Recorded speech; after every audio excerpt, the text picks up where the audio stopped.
China admits cargo ship damage to Baltic gas pipeline but denies intentional act. New electricity contracts pose hidden risks for Finnish consumers.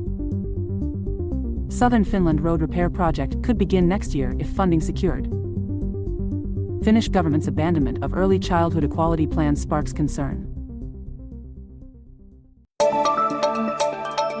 China has admitted that its cargo ship, the new Polar Bear, caused damage to the Baltic connector gas pipeline between Finland and Estonia due to an anchor falling during a storm. However, China insists that this was an accidental incident. The Finnish Central Criminal Police, KRP, stated that they have been cooperating with Chinese authorities during the investigation and confirmed that the matter is still under investigation. The gas pipeline leak in the Gulf of Finland caused by China's new Polar Bear cargo ship is drawing attention in the Far East. According to a report by the South China Morning Post, China may acknowledge that the ship's anchor caused the damage to the pipeline but denies any intentional action. It is believed that the incident occurred due to the anchor falling during a storm. However, compared to a similar incident in the Taiwan Strait in 2023, China has not provided an explanation, leading to frustration in Taiwan over the lack of a satisfactory response.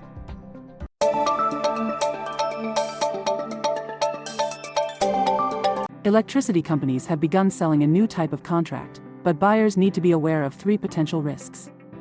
This contract is advertised as being cheaper than fixed-rate electricity contracts and less risky than market-based electricity.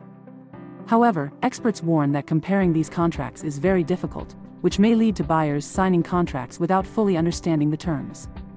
Secondly, costs could be higher than expected, especially during winter when electricity demand is high and prices fluctuate. Lastly, most of these contracts have fixed terms, making it difficult to cancel the contract. Therefore, consumers should be cautious and fully understand the terms before making a decision.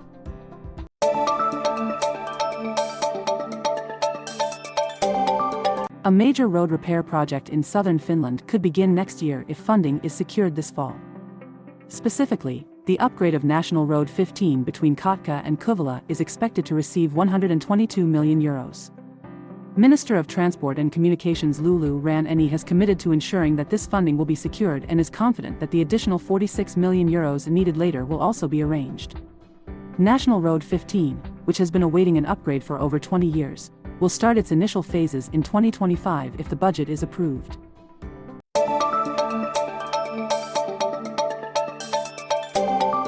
The Finnish government plans to abandon equality plans in early childhood education, disappointing many educational institutions. Sanna-Kaisa Parta, a special education teacher at Elasto Kindergarten, is concerned that this will make the job more difficult due to a lack of clear guidelines and direction. Previously, this equality plan helped ensure that all children, regardless of background or circumstances, had equal access to education.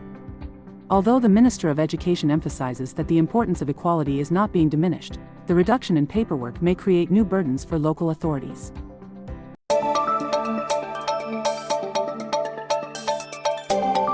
The former CEO of Polarica Maria Hankinta Oy, Jukka Christo, is facing at least 5 years in prison due to charges related to 77 serious human trafficking offenses. The trial has begun at the Lapland District Court with both Christo and his Thai business partner, Kalyakorn Fongfit, who is also facing a similar prison sentence. Both deny any wrongdoing. The charges allege that they subjected Thai workers to forced labor conditions and violated human rights. This case is one of the largest human trafficking cases in Finland. An investigation in Finland revealed the appalling conditions that Thai berry pickers had to endure. They were forced to work in moldy environments and eat rotten, monotonous food, such as salmon heads or chicken feet, leading to many vomiting. These workers could not leave the camp, as their passports and plane tickets were withheld. Despite working for months, many remained in debt to the berry company.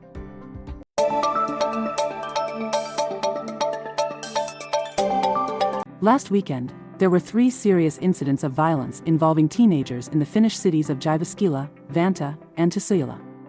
In a major event in Tuusula, a teenager was stabbed while intervening in a tense situation.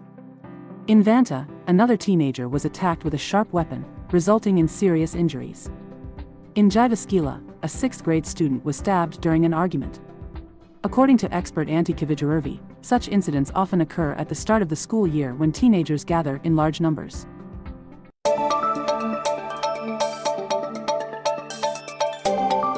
The upcoming increase in value-added tax, VAT, is causing concern among many small businesses in Finland. Many businesses cannot raise their product or service prices to offset the additional costs. Small changes in figures, such as a rise to 25.5%, could cause significant issues for accounting software and payment systems, making invoicing more difficult. For small businesses like Sarah Paltala Usher's cleaning service, this change could lead to layoffs as customers may significantly reduce their demand.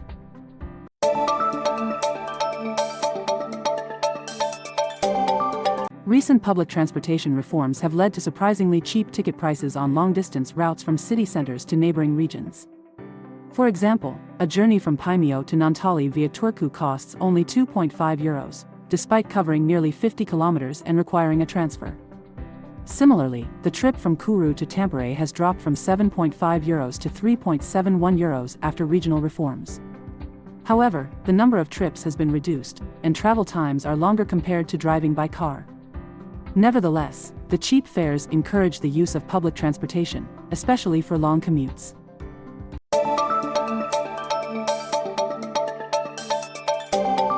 Recently, the number of unqualified applications for leadership positions in Finland has surged, mainly because unemployed individuals are required to apply for jobs to maintain their benefits.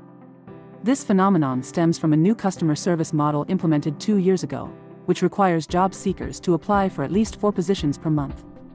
This has led to many applicants submitting applications for positions for which they are not qualified, particularly in the public sector. This issue creates difficulties for employers, as they have to process numerous unqualified applications.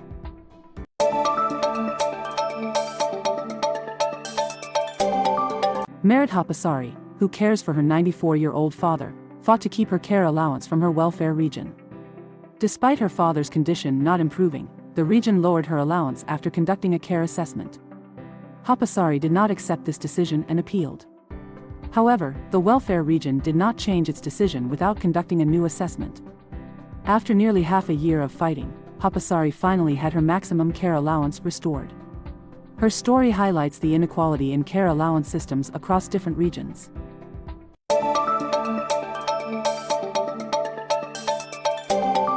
Susanna Rakamo, first vice president of the Finnish Olympic Committee, believes that Finland lacks a strategy for achieving success in elite sports. According to Rakamo, elite sports competitions are highly competitive, with both victories and failures. Despite this, athletes have dedicated themselves to reaching the top of the world, and Finland needs to continue supporting them. Rakamo emphasizes that Finland's failure to win any medals at the Olympics is concerning and needs to be addressed. She believes that Finland must clearly define its strategy and competitive advantages to succeed in the global arena.